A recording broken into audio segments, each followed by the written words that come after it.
നീർക്കോലി എന്നറിയപ്പെടുന്ന പാമ്പിൻ്റെ കടിയിൽ പട്ടിണി അടക്കേണ്ട കാര്യമില്ല. വെള്ളത്തിൽ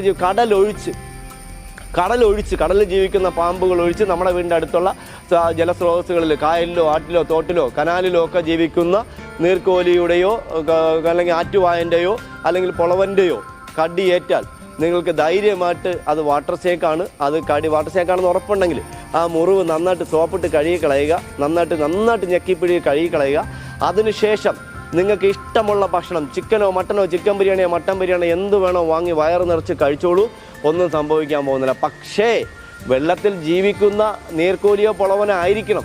വെള്ളത്തിൽ കിടക്കുന്ന മൂർഖൻ പാമ്പിൻ്റെ അണ്ണാക്കിക്കൊണ്ട് കൈയും വെച്ചു കൊടുത്ത് കടിയും വാങ്ങിയിട്ട് വാവാ തുരേജ് പറഞ്ഞു സോപ്പിട്ട് കഴുകിയാൽ മതി എന്ന് പറഞ്ഞാൽ സ്വന്തം വീട്ടിൻ്റെ മുന്നിൽ വരാന്തയിൽ ചുവരിക്കറി ഹാരോട്ടിരിക്കേണ്ടി വരും. അതിനുള്ള അവസരം ഒരുക്കാതിരിക്കുക.